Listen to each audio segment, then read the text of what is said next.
নমস্কার বন্ধুরা, আরও একটি নতুন ভিডিওতে আপনাদের স্বাগতম। আজ যে জায়গাটায় চলে গেছি, চেন্নাই থেকে মাত্র 100 কিলোমিটার দূরে এত সুন্দর একটা জায়গা, সাথে ঝর্ণা এবং অনেকটা ট্রেকিং, পুরোটাই দেখাবো আপনাদের এই ভিডিওর মাধ্যমে।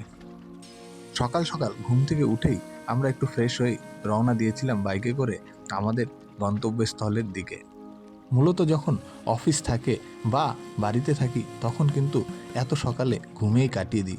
এই সুন্দর সকালের এই সুন্দর দৃশ্যগুলো তাই হয়তো প্রতিদিনই মিস করে যাই, যেটা আমাদের কোনোদিনই দেখা হয় না। সুন্দর ঝকঝকে রাস্তা এবং ডান দিকে এই সুন্দর সূর্যটা যেন আমাদের সাথে চলছিল। আরও বেশ কিছুটা যাওয়ার পর বাঁদিকে কিন্তু এই ধানের ক্ষেত পড়ছিল, যেটা কিন্তু বারে বারেই বাংলার যে রাস্তা এবং বাংলার মাঠঘাটের কথা মনে পড়িয়ে দিচ্ছিল। 50 কিলোমিটার জার্নি করে এখন আমরা একটা দোকানে দাঁড়ালাম ও খেতে বসছি। এখন কি খাচ্ছি, ইডলি, বড়া, এখন দোসা আসবে। এই যে ড্রাইভার এতক্ষণ গাড়ি চালাচ্ছিল, খাওয়ায় মনোযোগ দিই। সকালের খাওয়া দাওয়াটা সেরে আবার রওনা দিলাম আমাদের গন্তব্যের দিকে। কিছুটা যেতে না যেতেই বাঁদিকে কিন্তু ছোট ছোট পাহাড়ে টিলা দেখা যাচ্ছিল এবং এই জায়গাটায় আমরা দাঁড়িয়ে পড়লাম। এই জায়গা থেকে কিন্তু এই পাহাড়গুলো বেশ সুন্দর এবং অপূর্ব দেখাচ্ছিল। রাস্তায় যেতে যেতে একটা ড্যাম পড়লো, তো এখন ওই ড্যামটায় যাব। পেছনে পাহাড় আর সামনে ড্যাম। তো এখানে গাড়ি পার্কিংয়ের কোনো জায়গা নেই, এমনি একটা জায়গায় জাস্ট গাড়িটা রেখে ড্যামের কাছে চলে আসলাম। ড্যামটা কিন্তু আয়তনে বিশাল ছিল এবং পরবর্তীকালে যা বুঝলাম, এই ড্যামটার থেকেই কিন্তু যখন বর্ষার বা জলের কোনো ঘাটতি হয় তখন কিন্তু এই ড্যামটার থেকেই জল ছেড়ে এখানকার চাষবাস করা হয়।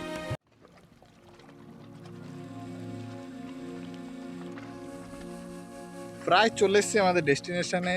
এখানে সামনে ওয়াটারফল আছে আর 2 কিলোমিটার দূরে 3টে ওয়াটারফল আছে। জানি না কোনটায় যাব, যেটা ভালো লাগবে সেটাই চান করবো। আর আমার পেছনে সেই শুধু দৃশ্যটা তোমরা দেখো, যে ভিউটা কত সুন্দর এখানে। যতই পাহাড়ের কাছাকাছি যাচ্ছি ততই কিন্তু আমাদের রাস্তা আরও সরু হচ্ছে এবং প্রাকৃতিক সৌন্দর্য আরও দ্বিগুণ হারে বৃদ্ধি পাচ্ছে। পার্কিংয়ের জায়গায় চলে এসেছি, এটা পার্কিং এরিয়া। তো এখান থেকে পার্কিং করে আমরা এই রাস্তাটা দিয়ে আসলাম, আর ট্রেকিংয়ের রাস্তা হচ্ছে এই দিকটা দিয়ে যাবে। এগুলো হচ্ছে সব পার্কিংয়ের জায়গা। এই হচ্ছে ম্যাপ। আমরা এখন এই ম্যাপ ধরে হাঁটবো এবং এই জায়গাগুলোতে যাব। 100 কিলোমিটার দূরে অন্ধ্রপ্রদেশে একটা একটা না 2-3টে ওয়াটারফল আছে, আর একটা পাহাড়ের মাঝখানে জঙ্গলের ভেতর দিয়ে কিছুটা ট্রেকিং করতে হয়। তো সেই জায়গাটায় এসছি। এখন পুরো ট্রেকিংটা আপনাদের দেখাবো, দেখতে থাকুন পুরো ভিডিও। ভালো লাগলে অবশ্যই চ্যানেলটিকে সাবস্ক্রাইব করুন। আর এটা কিন্তু নর্মালি যেগুলো হয় না একদম প্রচলিত ট্যুরিস্ট স্পট, সেটা কিন্তু নয়। আমরা গুগলে সার্চ দিয়ে জাস্ট সাডেন প্ল্যান করে চলে এসেছি। তো এখন পুরো ট্রেকিংটা আপনাদের সাথে দেখাবো। ট্রেকিংয়ে বললাম যে ওয়াটারফল আছে 3টে, তো ওয়াটারফল সাথে আরও যা যা অ্যাক্টিভিটিস আছে আমরাও জানি না কী আছে, সেগুলো দেখাবো। জায়গাটা অনেকই সুন্দর, চারিদিকে পাহাড়গুলো বেশ উঁচু। আমরা যতদূর ভেবেছিলাম যে পাহাড়গুলো যতটা উঁচু হবে তার চাইতে অনেকটাই বেশি, মানে পাহাড়ের এরিয়াটাও বেশি এবং পাহাড়ের হাইটগুলো অনেক বেশি।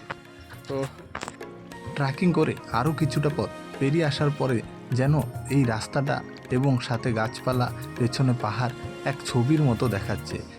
চেন্নাই থাকলেও কিন্তু অনেকেই এই জায়গাটা সম্পর্কে অবগত নয়। এই জায়গাটার নাম হচ্ছে আরি ওয়াটারফলস। পুতুর এর কাছাকাছি কিন্তু এই স্থানটি অবস্থিত।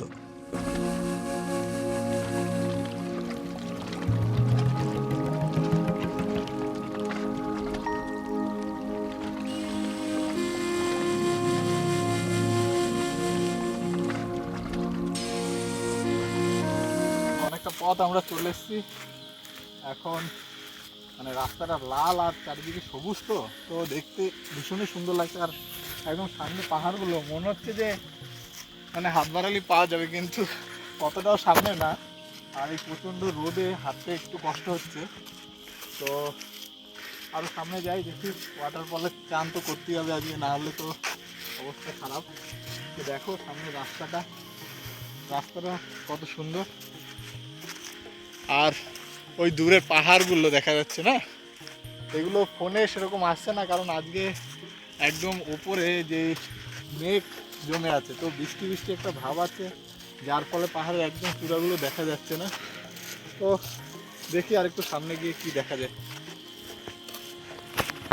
জায়গাটা আমার ভীষণই পছন্দ হয়েছে। তার অন্যতম কারণ হলো এখানে কিন্তু ট্যুরিস্টের কোলাহল নেই। যখনই আপনি এই পর্যায়ে পৌঁছে যাবেন জায়গাটা, তখন কিন্তু শুধুই পাখির আওয়াজ এবং সাথে সেই ঝিঝি পোকার মতো অনেক পোকার আওয়াজ কিন্তু শুনতে পাবেন। ধীরে ধীরে জঙ্গলটা আরও একটু ন্যারো হয়ে যাচ্ছে। তো এর মধ্যে দিয়ে ট্রেকিং করছি,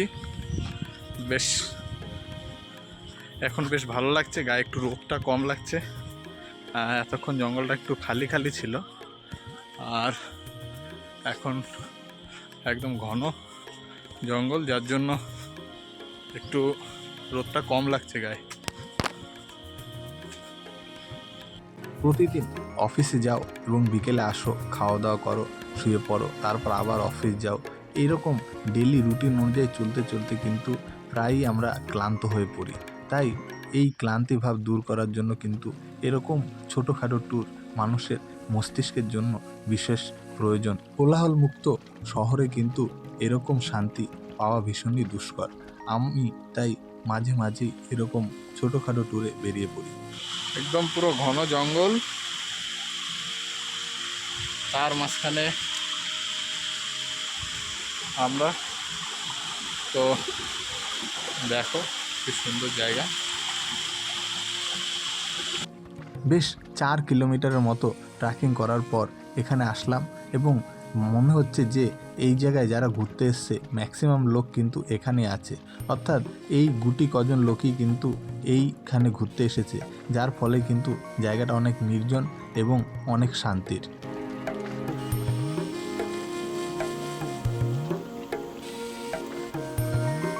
বেশ কিছুক্ষণ ট্রেকিং করার পর আমরা একটা ফাঁকা জায়গা দেখে জলে নেমে পড়লাম। এই জল দেখে লোভ সামলানো ভীষণ কঠিন।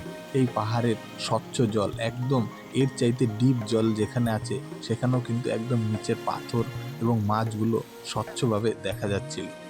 প্রচণ্ড গরম এবং এতদূর ট্রেকিংয়ের পর কিন্তু শরীরে একটা ক্লান্তি ভাব এসেছিল। এরকম ঠান্ডা ঝর্ণার জলে কিছুক্ষণ শুয়ে থাকার পর কিন্তু শরীরের ক্লান্তি ভাব কখন চলে গেল বুঝতেই পারলাম না।